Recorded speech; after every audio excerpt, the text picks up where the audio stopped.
Bonjour, bonsoir, ça dépend à l'heure à laquelle vous êtes connectés dans notre nouvelle émission Parlons-en. Cette émission vient de voir le jour aujourd'hui et dans cette émission, nous allons parler de sujets intéressants, de tout ce qui se fait dans la vie de gens, de réalités qui se fait dans la vie de gens, des situations qui se font dans la vie des gens. Nous allons en parler dans cette émission. Nous allons parler de tout ce qui se fait dans la société, de tout ce qui se fait dans le monde entier, pourquoi pas. Nous aurons des sujets que nous allons analyser, que nous allons développer, que nous allons analyser pour juste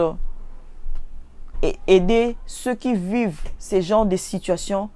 à leur donner une piste de solution, comment faire pour pouvoir s'en sortir dans la situation dans laquelle ils se retrouvent. Alors cette émission est là, nous aurons plusieurs sujets à débattre et cette émission, ça sera une émission bilingue où nous parlerons lingala, nous parlerons français et je sais que par la grâce de Dieu, les gens qui nous écouteront seront bénis. Aujourd'hui, nous allons parler sur le phénomène mari de nuit et femme de nuit, qui est appelé autrement esprit incube et esprit succube. Alors, nous allons parler de ces sujets aujourd'hui et nous allons parler de ça par le témoignage d'une sœur qui a vécu cette situation dans sa vie. Alors, elle nous a fait part de son témoignage et nous allons vous parler de ce qu'elle a vécu. Et je pense, par la grâce de Dieu, ce qu'elle a vécu pourra aider d'autres qui vivent cette situation. Et par la grâce de Dieu, son témoignage pourrait vous édifier. Alors, boye imalamu na émission na biso ya sika oyo e bandi mokolo alelo émission na biso kombo nango Parlons-en. Na kati ya émission oyo tokolobela ba sujet belé na kati ya ba sujet wana tokolobela makambo oyo esalama na mokili, esalama na mabota, esalamaka na ba vie ya batu oyo peut-être batu bayokaka soni ya kolobela yango, mais tokolobela yango na kati ya émission oyo. Alors boza toujours connecté na kati ya chaîne oyo Bibet for et Mam, na kati ya chaîne oyo bokozwa makambo ya sika, bokozwa ba sujet oyo osunga bino enfin que esunga bo moto na bino bokola susu makasi na makambo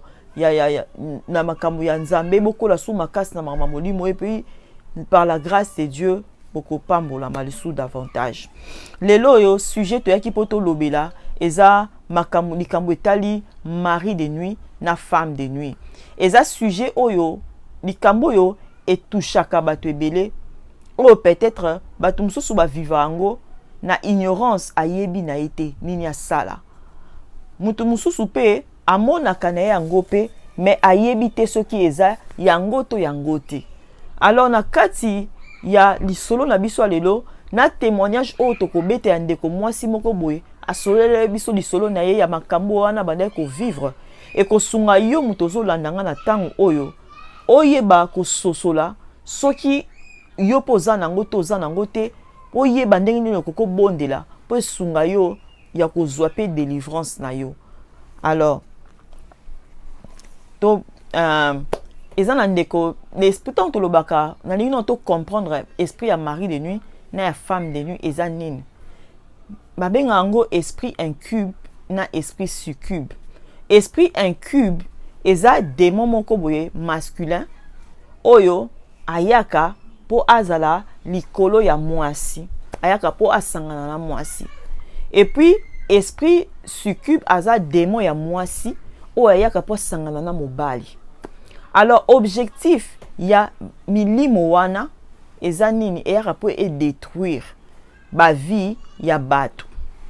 eyaka po emema na bomo ya mutu aza marié to aza célibataire, na mutu aza célibataire soki molimo wana ye na kati ya mutu wana eza pour que esprit wana emema peut-être emema célibat ekanga moto wana balate eyaka pe emema détruire via moto wana la moto azaki na ekosala akoka susu kosala musala te musala beba makambo na ye beba tango ekotaka na vie ya marié eyaka wana emema bokabwani na kati ya couple wana eyaka wana peut créer pe stérilité parce que tango ozosangana na mari de nuit to na femme de nuit na mari de nuit surtout aroya ko créer ba infection mususu na kati ya nzoto na yo ba infection moko mystique et ko se manifester physiquement au moins komika muta ba infection alors na kati ya ba infection na pe ko créer stérilité biloko mususu to monaka physique parce que faut oyeba eloko moko ke le monde spirituel yango te dirigeaka le monde physique et ça na ba réalité mususu ba vivra physiquement et ça ba réalité c'est kangamaki spirituellement alors celui qui est fort spirituellement et aussi fort physiquement yangwana esenga mutu amata na dimension spirituelle na mabondeli peut azala fort pour que physiquement azala puissant azala pe fort alors esprit wana eyaka nini recréer ba maladie et ko kotisa destruction na kati ya foyer wana mobali alongwe musala to mwasi alongwe musala et kotisi ba trouble et kotisi ko kabwana alors molimo wana eza molimo oyo okoki kotika te vana na ndaku na yo et vana na vie na yo bien aimé parce que ko eza na objectif ya ko détruire na ye awate pona tombola esprit mabe to na tombola démon mais na ye pona tombola Yesu na kotombola Yesu il faut na talisa Bible lobi vous connaîtrez la vérité et la vérité vous rendra libre alors soki oyebi bosolo nde mute ko kangola yo parce que soki Bible lobi mon peuple périt faute de connaissance soki pe ozana boyebi te ya makambo mususu bien aimé okota pe o babenga okoki ko périr parce que ozana ignorance mais plus oyebi plus ozana connaissance plus oza fort plus oza puissant mais so ozana ignorance okoki pe ko périr par rapport ya ignorance moko donné alors tango toye olobela sujet o ezapo epesa yo boyebi ya koyeba likambo wana po esunga yo ya koyeba ndenge nini okoki soko ozaki na kawana to pe bande comme ça koza na kawana yo po koko sunga ye par rapport ya connaissance okoki kozwa bien bande konanga esprit wana nde na oti koloba eza eyaka po détruire alors ndeko mwasi moko boye avivaki kawana a partager biso kana ye oya vivaki ndeko wana mwasi na kobeta lisolo na ndenga betaki abeteli biso lisolo na ye alobi que azalaki na konenga azalaki na Congo na Kinshasa abandai kovanda na Kinshasa ndenge jeune fille nyonso azalaka na copain na ye na kati ya copain ne wana jeune fille nyonso azalaki na yebaki na ye Yesu te azalaki na copain na ye bandai ko vivre na copain na ye e bandai ko salama que ndenge azalaki ko vivre na copain na ye et salamaki que akomaki na bandoto parce que ne Bible pe loba na biso ke nzamba yaka ko loba na biso na bandoto Bible lobi Dieu parle tantôt d'une manière tantôt d'une autre aka ko loba na ba songe na ba vision et puis na ba voix audible na ba songe ne bandoto oyo to lotaka la sœur na kati ya ndoto na ye aloti elongi amoni copain na ye wana aye abandi ko embrasser eleki nango amonaki yango normal parce que ayebi na asambela neta moni nango normal eleki nango pe mikolo mso alotaka ndoto soka lotini pe bandoto alotaka na msusu basanganaka pe na copain yango na ndoto la sœur po na ye ezalaki nango normal eye kopusana pe mikolo po na temps na biso nakoki kozwa temps ebele mingi te nazokende ngo na mwa lombangu la sœur aye kolota aye koyamba Yesu ntango ayambi Yesu abongoli aye osala confession de foi ayambi Yesu et osalama ke na koyamba Yesu a continuera ne kaka vie na ye ya fornication na copain na ye wana vivre na ye kaka normal na ndenga bande ko vivre na copain na ye et ko salama ke aya kozwa décision moko boye akoma kosambela akoma vraiment kozwa engagement na église tanga azwi engagement na ye na église akoma sambe ko servir nzambe na intercession na église na bango tanga akoma ko servir nzambe na intercession et ko salama ke a sentir que vie abandai ko mener ezalai susu bien te azwi décision ya ko kabwana na copain na ye wana atika ye aye ko kabwana na copain na ye atiki copain na ye wana akomi ko évoluer na ye na nzambe ye moko na nzambe na ko évoluer na nzambe kaka na kati équipe intercession wana ko bondela mukolo mususu aloti ndoto a se retrouver na ndoto wana aza na zemi alamuki boye soki na sœur mususu na église ebisi ma sœur na ndoto mo na loti lelo na loti na za na zemi. La sœur a ebisi que so loti oza na zemi c'est que eza bénédiction zemi ezalaka lipamboli. Eloko wana pe na ina fungola parenthèse moko pona bato oyo ba interprétaka ba ndoto oyebi na oza na deux interprétation te mais olingi kaka ko interpréter ndoto oza na on esprit ya discernement te molingi kaka oya o interpréter ndoto yeba ke ndoto nzamba loba na biso na ndoto. Alors ce que ndoto eza mal interprété et mema mutu na libunga mais ndoto o eza bien interprété et sunga mutu ayebande nini na bondela mutu aloti ndoto aloti zemi mutu aye ko interpréter leye ke zemi wana eza lipamboli boyo kande nazo continuer na histoire nanga. La sœur pas monyango normal ami lobi ke zemi eza lipamboli. Et quand on continue dans la prière intercession, on continue ma intercession bon de la ka et ko le kapé sous moi mikolo aya ko lota sikoyo copain na wana aya do yebise na ndoto abi o salinga boye pona nini siko na ndoto azotu na copain na salio nini wana entre temps na copain wana si bakabwana malota kikaka aloti yesu soyé alota ketene amalota fréquemment ton bazaki ensemble aloti siko première fois lota esiko tanga ko mo sambela aloti aya ebise po no salinga boy atuni na salio nini alobi pona nini o bomi mwana na ngai o longoli zemi nango bomi mwana na nga pona nini ya tuni mwana na yo nini ala mukaboy ndoto mbala moko sko ndoto wana simbi motema ne tike mbala moko na lota ki zemi bayebise nga zemi ezalaki lipamboli sikoyo ndenge nini mutu tokabwane kala aya oyebisanga ki nga na bomeli mwana donc zemi onga na mona ki wana ezalaki nde mwana ya mobali wana mbala moko abi asola sikoyo na encadreur na bango ya intercession abengi mokambine intercession solo dina ye ayebisi mokambine tala ndoto na loti mokambi wana ayebisi ke omoni ndoto loti ma sœur eza esprit ya mari de nuit esprit wana oza na esprit mari de nuit donc ozaki na zemi na ye l'aime sous le fait qu'ozo bondela li bondeli na yo tango ozo bondela sans se rendre compte au bomi zemi ane koki ko vanda te ya zemi ya molile koko vanda na kati na te parce que moto na prière est détruit yango sikoyo ye vers yo po ye bisayo. Alors il faut que kota mabondeli makaso chasser esprit na mari de nuit maman ko sikoyo azu pe conseil abi faut na kota ka mabondeli ne mokamina bi faut le kata na prière na délivrance azu décision lobi bon atiki ndaku na bango akeko sambela akoti prière ya délivrance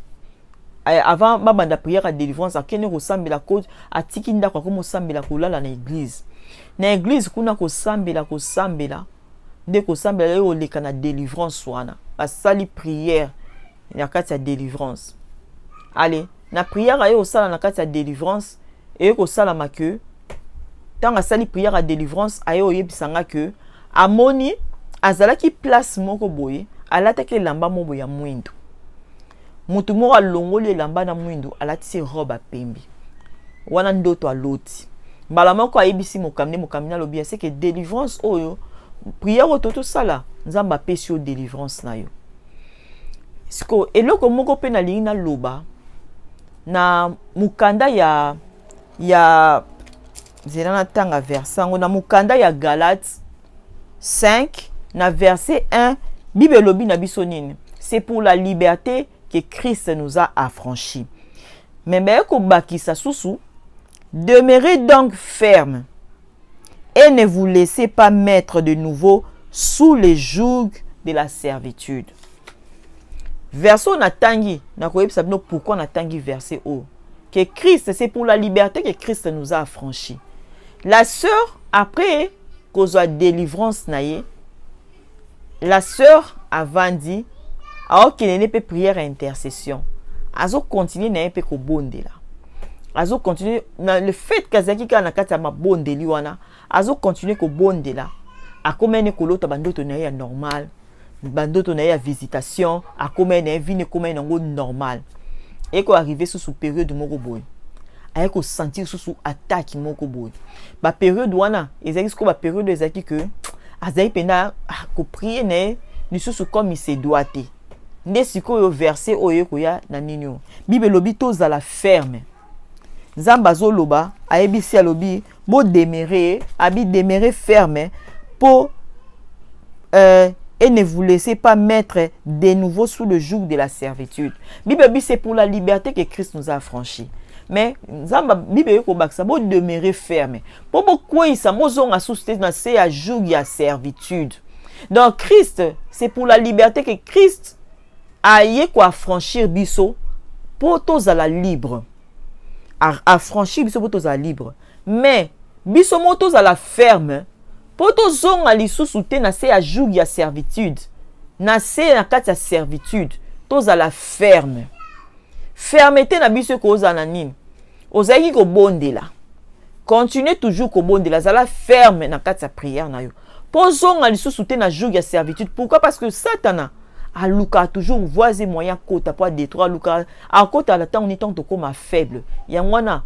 ozala toujours ferme. Ferme on a ni na prière, ferme on ni na kotambo na kubanga nzambe, po ezala ba moyen o esala ke Satan akota. Ezata to tambola na masumu, na tango to lemba na prière. Alors tango zo tambola na kubanga nzambe, et puis obakisi so ozo bondela, moyen Satana akota ezate ezala po na eloko la barrière. La sœur et ko salama que la sœur ko lembani à prière, la sœur a ko linga frère. Nakata frère wana ko linga na église la sœur a commis na ko pe ko koisa mané kobo na frère wana. Alors et kobo déjà ezaka déjà une porte et ko permettre l'ennemi à kota. La sœur a comme remarqué na ndoto wana sko a comme l'autre frère wana te ma l'autre sko mutu mo boye na musala place ye asalaka azo l'autre siko mutu wana ndeti a comme linga ya zo ya olinga ye. Ndeti mutu na azo linga ye. Sœur na azo comprendre abi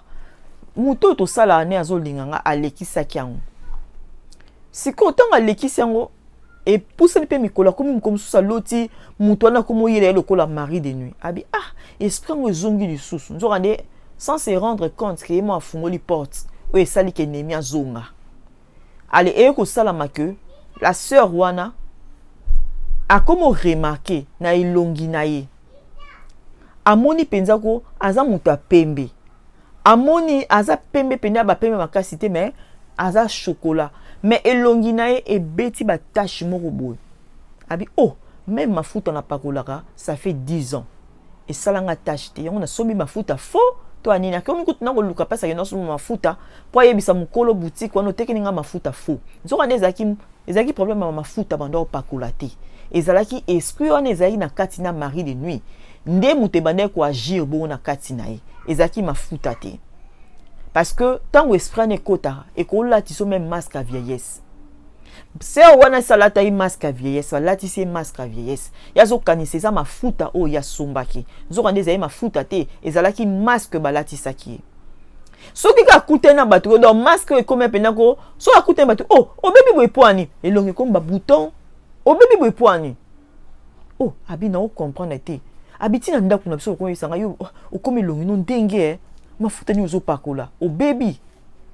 yes ko kansa mafuta mukolo siko azoki siko décision lobité faut na kota na prière azongi na permanence na église abandi ba prière abandi prier car ndenge Satan résistera devant le feu de la prière abandi prier ayo mona sikoyo mobali yo basala na musala kuna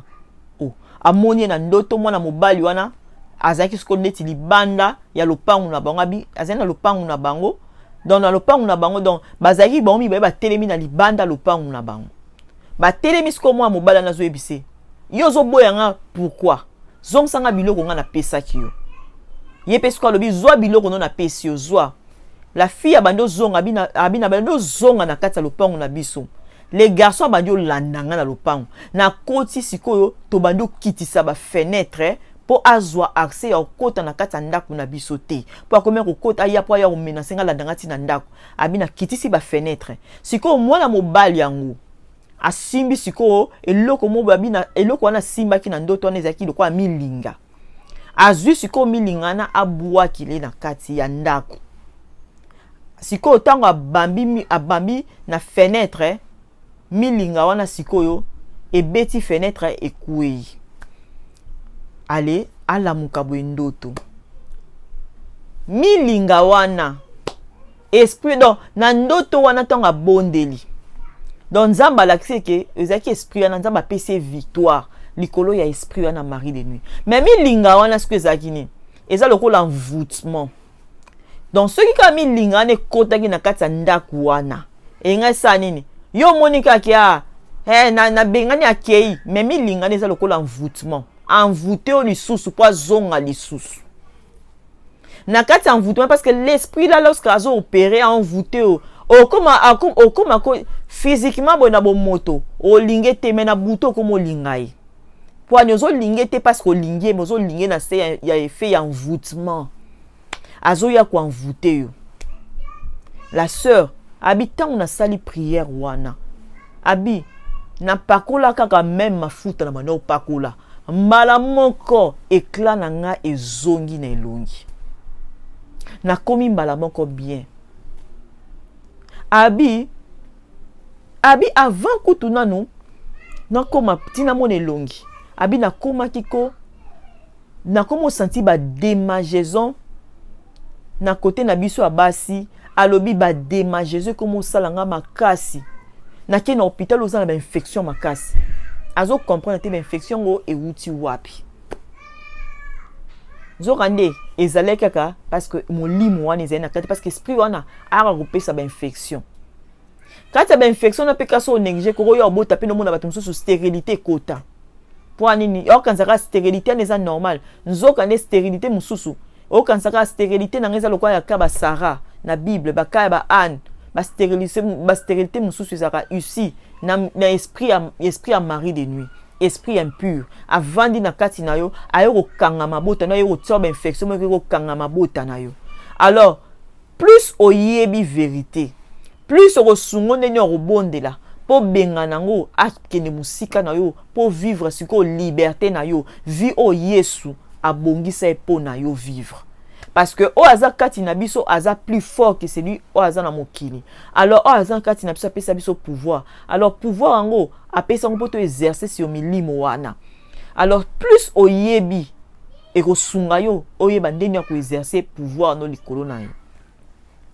la sœur nenga ba bondelaka nenga bondelaki esprit ne ki a remarqué pe na nzoto na ye a komi normal éclat na ye zonga ma même mafuta wana kaka zo pakola ezana ba mafuta mso mula msusu période mso bana mona longino baby ozo kansa mafuta pakoli ya mabe mais là mso ezana mafuta te ezaka parce que oza attaquer na esprit moko boya mari de nuit to ya femme de nuit mon boye ko déranger yo ba monga ya baby se longina yo ayo baby sanzoto na yo yangwana il faut toujours kozala na mabondeli po na kati ya mabondeli nzamba oyo révéler so pozo bondela te moi ba tumsuso ba sambela te azane na mari de nuit mais mari de nuit ngo amoni sa elongité point nini parce que mutu wana aza faible tellement abondela te mari de nuit akani opéra keina ye mais ce que tango mutu telema azo sambela nde obado mona ba misala satana nde obado mona ba œuvre ne bado et pas noyo et bado moni sama plus hasard révélé, Bible dit tout ce qui est révélé est condamné. Tant que déjà nzamba bimisake na poisa, ça veut dire asilisaka makasi parce que tant la kisio yé, et ça pour côté les mana prière au condamné misala naï. Alors la sœur est que le nzamba au sali grâce.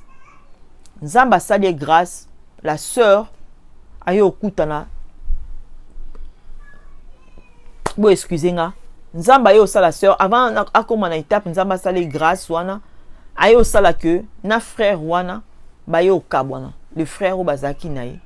le frère atikie pour moi na kuna kota na ba détail et même biso tamulai ba kaboni na frère wana et ko sala mape nenga yebisinga ba une année après aya ko kutana na frère moko boya yo lingai ba komi pe kozana frère wana mais nzamba saki grâce tout wana na ko vivre na frère wana akutanaki na frère mo abanga nzambe ba vivre na sanctification ba salare loro moko te oyo to ba bengi fornication ba tamboli na obanga nzambe ba vandi ensemble pendant 2 ans. Les frères nzamba ye au sala ye grâce allez ayo ozwa musala parce que le frère banda au sala ta yo ozwa musala si le frère ayo au sala nini aye ko bala la sœur ba balani ba vandi na Kinshasa pendant 1 année et puis nzamba yo ko sala frère grâce na 1 année na ba vandaki la sœur aye ko koma na Zemi. Après 2 mois le frère aye ko voyager ayo kende na mboka ba paya ki vanda na poto. La sœur atikali na tawana toujours persévérant ferme na poste nae na makamanzambe toujours na Zemi nae na mobali nae a voyager kaza na poto ye atikali toujours mabondeli na kata mabondeli wana ndenga zaki ko bondeli ko zaki ferme moyen amona babiloko wana ezate parce que zaki toujours na kata présence en Nzambe et ko salama qu'après 3 ans Dieu a fait grâce. Elle est restée 3 ans après nzamba ye ko sala ye grâce mobali na ye ayo bengisa ye na mwana ba ye okende poto ba komi pe na poto na début na bango azalaki bien na couple na bango bazaki bien makambo nyonso ezako kende bien 1 année durant ba vivre bien ayo koma na Zemi ba vivre pe bien na pendant période na ya Zemi atanga ye kaka kobota mwana na ye mbala ba trouble et bandi. A comment remarquer ben incompréhension avant non mon avant ben incompréhension non comment même ce soit loti ala liboé nem soit loti mutu moboé na butu liboso na yebi singa lobi na loti na moni pena na moni nyama mbwa azo landanga abia na loti na abia na lamuki na prier kaka na bengani molimo wana impudicité pour le barambo eza impudicité abia bengani molimo impudicité. Et que ça la malisusu abi na loti abi l'équipe mikolo na loti susu ndoto moko mwana mobali mobazo kanganga na makasi abimananga abi na lamuki boye ezaki ndoto abi na moni longinete ezaki ndoto abi mais na mobali nene bazali na kimia et que ça la make comment remarquer ka ba incompréhension moko boye na babiloko mo bezala ki te comme koma ba incompréhension mobali asala ki sous confiance te bilo mo ya ndengwana ale a komisko ko remarquer mokolo mususu ayo kolota ndoto wana siko esenga ki siko yo a comprendre que ezaki normal te wa banda omona na ndaku nae aya ko mona siko na ndoto na ya moni ya lali koto yo mobali na lali mpanzi na katikati amoni mwana mobali alali na katikati na bango azalaki nu alali na katikati na bango la sœur tanga moni bon alamuki ezaki ndoto esalaki esomo ndoto wana ami lobi mbala moko sans kutu wazwa discernement ce qui révélation to muta yebise maman comprendre que oyo eza mari de nuit mbala moko salinine la sœur abi apondeli ne kara ya ko bondela ka muki parce que on kenya kenani pe sur église te pas kena poto as kenani église te donc ndenga zaki vraiment moto ya prière zalay sous ndengwana te la sœur a kenani sous église te alors la sœur tonga monika ndoto bongo a comprendre que o eza mari de nuit a sambe ne ka muki eleki entre temps mais compréhension sur zakana foyer na la sœur est au salamake a comment remarquer suko soit là le monde a loti ndoto mutazo ya pena ko kangi na makasi abimani ti abimile na makasi ala mukabo ndoto o mona le mususu boya loti ndoto alalika bozo loto ndire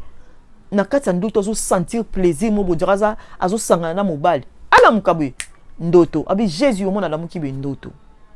o mona kala muki a prier muki atiki nzo ane nenge zala bongo fallait pena à kota intensifier prière mais ya zeka a prier kana bengani kende au nom de Jésus atiki na a remarquer ben compréhension comme makas tim comme ça comme remarquer aller au lot ndoto mo bwe biloko ne mususu na ndaku aloti amoni na vitrine na ye ba verre e bando panzana siko appris alamuki abengi siko mukambine abi tala bandoto mona comme lota tala na foyer nanga makam nazo remarquer ayebisi alobi monika ndolo tende to ezali mari de nuit yeba ke mari de nuit aza esprit destructeur no moni vitre ni epanzana eza molimo ya destruction donc faut telema makasi na mabondelo benga na molimo wana allez ake akomi siko kosana siko sambela kobenga na molimo ya destruction wana ekende osalamaki quelques jours kobondela ngo peneza ki yango makasi quelques jours mobali na yebisi eke musala nange katani mobali na zasuna musala te ye azaki kosala te avant aza femme foyer avant na ndako asala te mobali abe na yebi te loni na sala ki balongoli nga musala ba se retrouver ba comment vivre ba situation mo boye difficile entre temps ba incompréhension kana mobali na ye mo comment remarquer ba infection remarquer na kin a comment remarquer comment vivre so ba infection wana tie ba kisi ndenge nyonso tie na ba kisi o ba kisi ya komela ba kisi nini mais omona ça n'était si une semaine 2 semaines a ezongi susu ba infection si avant d'habiter fona lukanda même si frère na ngamo na omona abi ngamo na ko te so ko sunga to prier non ensemble les frères pas PC par rapport à emploi du temps na ba jour na ba heure ba ko sambela ba komo sambela koti ba jeune akomo sambela pendant temps wana nyonso ba wande ko sambela e ko salama que na ba période wana ti azo sambela e bi ke ko mobali na ye a se décider non na ko sambela na ba ko zo incompréhension moko na likamu za na mutu na makolo o penda batu bakosa na on incompréhension te mobala zo bisaka na ye abi na ovanda susu ate na lingio susu na ke mobala zo bisaka na ke ni akangi bisaka ke alongo na ndako atike na bana mibali et au sala ki ko PC sous conscience plus a koti susu mabonde donc ya tout wana pena ye mo ndenga tikala pe suna ndako ye mo ko abandi su ko bondela abandi su ko bondela abondeli jusqu'à ce que vous avez prié vous allez jusqu'à ce que nous avons un résultat aye ko bondela na ko bondela wana aye ko mona sikoyo na ndoto nae aye ko mona avant di place moko boye avant di place moko mutu moko aye sikoyo mutango siko bandio lobane yo atala siko mutango so lobane elongi ya cousine mo boye azo yebise sikoyo zo boya nga bana onana oboko la bango oh atali cousine lobi azo alamuki ndoto ayebisi mokambina lobi ah tandoto na loti abi abondela sous makasi parce que le diable est malin azo rapé bilongi ya bato tala kaka histoire au vivaki olo ta copain na yo ozolo ta copain na yo mezaki nango copain na oti le mari de nuit le diable est malin ko la taper longi ya mutu bondela susu abandio bondela donc akota ki pena na mozindo a prière abandio bondela tanga bandio bondela wana e ko salama ke amoni kaka longi ya cousin wana ya tout wana abi tango sko ayebise ke bondela ponza mbala kiso penza ayo mone longi ya cousin wana e ko salama ke tanga moni longi wana ayebisi mokambine tala moni elongi na ye na moni penda vandiko mutu monde mutu ayebisa ngabi ye wana abi omoni etungisa ko eza mari de nuit ye wana donc eza lokwa ba PC confirmation moko donné ayebisi mokambine abi ba yebisi nga penda ye wana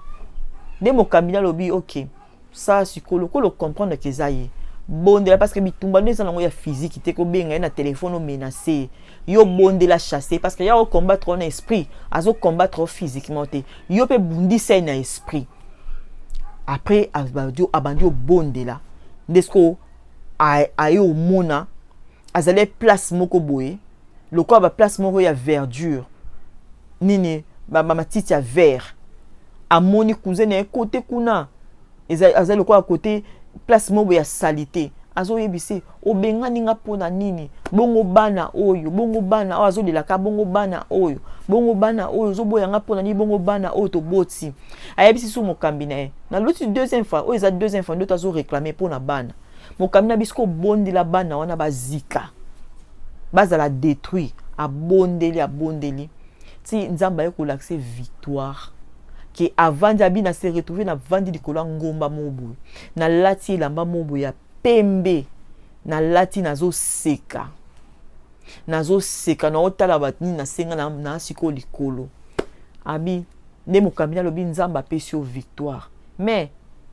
victoire yango il faut ko garder yango ndeka bible lobi na biso c'est pour la liberté que Christ nous a affranchis. Il nous a affranchis pour vivre notre liberté, mais demeurer aussi ferme. Pour bozonga susute na su ya jugi ya monguna. Parce que Bible lobi na biso nini. Na mukanda ya Matthieu 12. Na kati ya verset tanga Matthieu 12 na verset 43.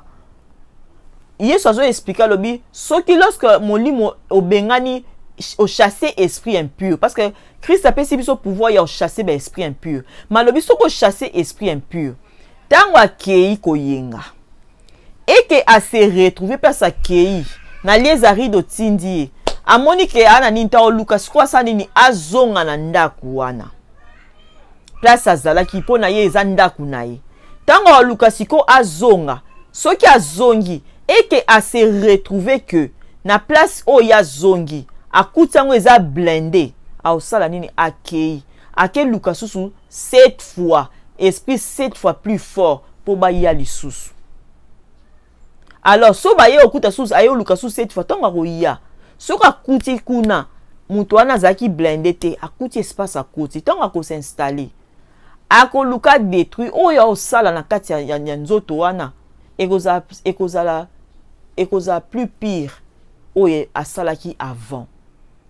yangwana tango bengani esprit wana obengani parce que nous avons le pouvoir de les chasser ale tango bengani tango okindi bien aimé yeba ke oluka zonga tango linga zonga yo zala toujours fort ni na otyo lo babino ça deux choses o sala ke akuvanda takura kokota te akuto na sanctification akuta yo na kati ya prière et resala ki okokozonga te parce que soka bazongi akoti yeba ke mission na ye eza détruire yo plus que ndenge o asala ki boso ezala o osala eza plus pire. La sœur gloire soit rendue à Dieu abi na yeko luka même place à osambela nzamba yeko sala grâce après tant on a bondeli makamde nzamba la kisakinga après ba 5 mois mo boye na mona mobali nanga contacter nga ayo senga nga pardon habito zonga na libala nanga na kimia leo na se retrouver de ko bota sou mona mususu koma pena na kimia donc on a partagé na bino lelo li solo ya mwana mwasi histoire ne oya vivaki victoire onzamba pesa kiye bien aimé peut-être yopé oza tourmenté na milimo wana na molimo wana ao tourmenté parce que esprit wana tourmentera mwana mobali ako tourmenté pe mwana mwasi et pas mwana mobali akoya ko peso dégoût ya basi akoyele msusu oza mwana mobali mwana na mbunga ko bala te basi nso bazala ka mabe nzokanda zaka na femme moko de nuit o mona ko obali na libala mais o mona ka mwasi oza ndengo fezaka o sala ke confiance te o no so bozaka na ba incompréhension parce que l'esprit ya femme de nuit azana okatino o koma ka msu kanda ka nous aka nerveux ko silika pa mpamba parce que femme de nuit azo contrôler you alors prière muté sala ke ozala libre na kati ya prière nde oluka délivrance on na posa ku te o ce qui pasteur moko boya comme ceux qui a ndenge ni posa lo délivrance démon na esprit na résister ali quoi prêter parce que Christ a pesi biso pouvoir nenga lobi na livre ya Jean 10 verset 1 babi a pesi ba apôtre pesi abi na pesi bino pouvoir pesi biso pouvoir ya ko chasser ba esprit impur a pesi biso pouvoir ya marcher sur les serpents sur les scorpions sur toute puissance de l'ennemi et rien ne pourra nous nuire toi na pouvoir wana ce que sale la pouvoir na matin na prière esprit wana okokate a okima na vie na yo a otika yo yeba ke sora koti na via mutu akota po a détruire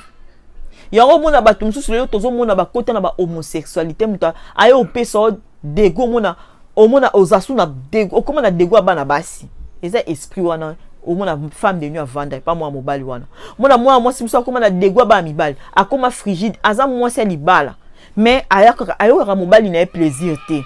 asepelaka na ye te basangana na mobali na ye maza mwasi ya libala esprit na to babenga mari de nuit femme de nuit eza te ke ayaka na butu ayaka pe na moi il suffit que olala pongi mokie pa aye otungisa yo yango wana esengaka il faut telema na prière obondela pour que akima musika na yo. Bien aimé dans le Seigneur, l'esprit en aza esprit moko destructeur ayaka po détruire ayaka lem so akoti sita kata mwa mbala koma impuissant.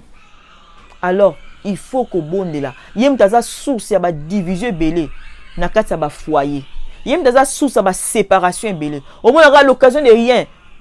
couple na ba koma ko so na l'occasion de rien ba kabwana parce que cet esprit est là. Alors faut que telema faut que bondela ko chasser. Alors couple o bazaka unis ensemble dans la prière baza couple bakoki ozala so boza unis dans la prière l'ennemi a koka unité na binote a okima a koko diviser binote. Alors ye alukaka ndeka sera na loti na mbetu yazaki troisième azale katikati na bondo katikati na yaka pena pour séparer omona ka komo yoka mobali no dégoût mobali akomo yoka mwasi na ye na dégoût akende kaka bimandaku akende libanda amomona mwasi na ye azomona yeso malonga te omona mobali muso a changer basi ebele basi bazalaka bien te esprit wana. Alors faut que telema na prière compte tenu à temps la cause à temps ebele te pour les temps de ba américain balbara temps ezambongo bat mususu temps a téléphone ki de musala fona ki de boy donc lelo on a kwa koloba yango wana na su makambo na lobby par rapport ya molimo oyo ya mari de nuit ya femme de nuit et sungi on de konanga na lito bonde la pendant ces 2 minutes au tozanango avant de clôturer émission na biso lelo sujet na biso lelo to bonde la qui par l'aide du Saint-Esprit à sungayo yo pour continuer na kati ya rythme ya prière wana soko vivango pour sungayo au retrouver délivrance na yo tozo bonde la première de choses banana o senga nzamba limbisa yo alimbisa o lem susu alimbisa makamsusu sala ECP sanzambe te na makanisi na yo elo mo susu na ngana loba avant de kota na prière des mois na esprit na kota to na bike ko mutata na sanctification banzembo mususu lotaka ba accoutrement mususu tozala nango funa lo na fungula sous parenthèse na lobelo mo boye esprit à mari de nuit ezape na esprit humain o ayaka na forme mari de nuit wana penaza humain za ke muto yo po yebi et ko zape mutu mo bo yebi te azana nzela aza humain penza humain personne humain. Mais et salama que a sepela na olem so ko aborder ote ala yesko na ndenga ya butu akoma ko bima na ko miso mwasi ya butu o mo la esprit bongo so boke na délivrance o benga na bapena ba bimi andolo ba kombo na ye andolo ba pena ki na zala na vanda na place boy ngana zala ka mutu boy ngana zala ka so ku collègue na musala ngana zala ka boy ya ngona moko mona pe so ka kota ki na msu accoutrement na yo de msu porte mso efungula esprit na kota banzembo mususu toyoka ka mondaine oyoka nzembo mususu eza bato mususu mona na nzembo mususu ya mondaine na yoka na kala oyo ezaki mutazo invoquer esprit ya femme de nuit na nzembo wana mais bato bayemba ngo bayoka ngo kitoko mais na nzembo wana invoquer esprit wana siko demon mituna bato bayemba nzembo wana dem su bazana esprit ne tambula ivanda na bango samba se rendre compte ozo mituna po ani vie na ngezo bunga te. Mais les choses sont bonnes parce que yo mo fumo la porte et ça na esprit me vendre na katina zoa conscience bonde là et qui soit kimi au coma libre et puis au jouir na vie na yo parce que soka za a ozala toujours on a empêché que vous aura kimi atena mobile na yo au balaté au monde dépôt vendre célibat comment le quoi célibataire endurci pour nini a la ti so masque mo ba kimi sa batu musika na batala yote balinga oti allez tozo bonde là contenu à ton habitude qui est déjà mbangu tozo bonde là banda o senga nzambe pardon alimbisa yo na marche na yo nzamba limbisa. Seigneur, je suis en train de prier en ce moment. Seigneur, pardonne, oh Dieu, pardonne nos offenses. Seigneur, pardonnez biso na onos toroya ko sala koloba o esepeli sakiote. Seigneur, limbisa biso. Pardonnez ma bunga ndekonanga, pardonnez ma bunga nanga, pardonnez bisokolo. To reconnaître Seigneur to fusumukaki, to salaki makambo sepe sakiote. Seigneur, dans ta miséricorde et pitié de nous, pardonne-nous Seigneur Jésus. Yawe tikete makila na yo Yesu, beila makila na Yesu ya ko purifier yo. Laisse que le sang de Jésus-Christ ait purifié nga, ait purifié ndakunanga, ait purifié mobali nanga bana nanga, ait sanctifié biso, ait komisa biso peto na misu na yo. Par le nom puissant de Jésus-Christ, que ton sang nous lave na kombo na Yesu Masia. Na lingi sikoyo osa la prière oyo. Banda siko ko sa la prière ya renoncement. Banda ko renoncer maloba no so banda ko loba. Banda ko renoncer na ba sentiment no so démoniaque côté na kati no na c'est influence et envoûtement makambo yo loba na ye. Makambo yo loba ka. Maintenant na c'est influence et envoûtement na oti côté. Banda ko renoncer na ba parole nyonso yo loba maki. Banda ko renoncer nango. Ko benga na maloba na ko détruire yango to bonde libongo. Seigneur Jésus, nazo renoncer na parole nyonso o na loba ki na c'est influence na c'est envoûtement maloba nyonso na loba ki ke na ko kabona yete ke na ko tika yete maloba na renoncer nango na détruire puissance ya maloba wana likolo ya vie nanga par le nom puissant de Jésus-Christ. Nzambe na renoncer na maloba wana o eloba maki o na loba ki na c'est influence ya envoûtement yawe na boyango na refuser malobawana par le nom puissant de Jésus-Christ. Bien-aimé na lingi siko bando bondela. Yo soko za célibataire ozola danga. Banda ko lobake na refuser naza célibataire. Na refuser libala nyonso ya butu. Na esprit à mari de nuit. Na refuser libala wana, na détruire libala wana, na sengi divorce, séparation ya libala wana kombo na Yesu. Yo oza femme mariée. Toza homme marié banda ko lobake ngai na refuser libala wana ya butu nga na bala na moi na x otangi komba mwasi na yo olobi pe nga na bala na moi na y otangi komba mobali oyo bala na moi obandis ko libala nyonso ya butu na mari de nuit na boy libala wana na renoncer na li mariage wana na refuser on a sengi divorce siko na kombo na Yesu mais ma prière non aspect wana na refuser libala na banda ko refuser libala wana banda ko boya libala wana na refuser libala wana ya butu na boyango na détruire yango na vie na nga na kombo na Yesu na sengi divorce siko parce que Bible lobi nanga il y a aucune relation entre la lumière et les ténèbres. Je suis de la lumière et il ne peut avoir aucune relation avec les ténèbres. Je détruis toute relation. Oezaki issu na ténèbres. Na détruit yango na kombo na Yesu Masia. Na refuser mariage nyonso ya butu. Na boyango siko na kombo na Yesu. Bible lobi c'est pour la liberté que Christ m'a affranchi. Nazo proclamer liberté nanga. Oh Yesu amema na vie nanga. Je proclame cette liberté maintenant. Je déclare que je suis libre au nom puissant de Jésus. Je déclare que ma vie libre au nom puissant de Jésus. N'a refusé, Moïse a refusé, Moïse refusa d'être appelé le fils de la fille de Pharaon. Yope banda ko refusé libala wana butu, banda ko refusé ngona bo moino, banda ko refusé mariage wana butu, na refusé libala ya butu, na refusé mariage ya butu, na détruit yango na boyango. Et sika bana babota na mariage wana, bazika na moto siko na kombo na Yesu. Yawe na tie séparation, sika no so ba kotisa kinga, ba cadeau no so ba pesa nga na zongisele ba cadeau na zongisele nyonso ezaki ya ye na zongisele yango na kombo na Yesu. Yesu Masia na bimi na esika bakotisa kinga na kombo na Yesu Masia. Na lingi sikoyo banobela le sang. Bible, nous les avons vaincus à cause du sang de l'agneau. Mais là, le sang de Jésus, c'est la pour notre protection. Et c'est la pour notre sécurité. Makile bomba. Yo neti sera na lotaki. Ake nandoto na lotaki. Akitisi ba vitre pour aboire qu'envoûtement. Mais le sang de Jésus est cause à la protection. Non, pe sécurité. Non, bela makila. Et protéger bomba yo. Tanga ko ya amona yo. Amona ko bomba mina makila bondela. Seigneur, nazobela le sang de Jésus. Que le sang de Jésus est à couvrir nga. Makila na Yesu est en nga makila na Yesu est protégé nga makila na Yesu est protégé ndakunanga et bomba nga et rendre nga intouchable invisible na monde à ténèbres na kombo na Yesu makila na Yesu bomba biso par le nom puissant de Jésus et bomba mobali nanga et bomba bana nanga monguna azwa accès à kokota te azwa accès à kokota te akuta ba fenêtre ba porte bombama et kangama na makila na Yesu azwa accès à kokota te par le nom puissant de Jésus-Christ na que Dieu te bénisse. Amen. Amen, amen. Betela nzambe maboko. Que Dieu soit loué.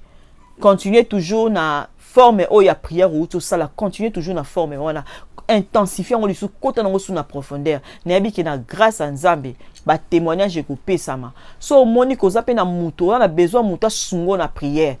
Luka muto oyebi ka bondelaka, bo bonde ensemble. So moni pe que vous avez besoin de contacter nga. Komela ngai, que na besoin muto prier ensemble. Je serai disponible pour t'aider afin que tu prier ensemble. Nzamba pambola bino to kutani susu prochainement quand na même émission au tozanango parlons-en na sujet mususu to kolobela na bi que par la grâce de Dieu et ko pambola li susu botika la malamu ki bien na kolo ezana bandaku na bino to kutani susu mbala sima bo pambolama. Bye.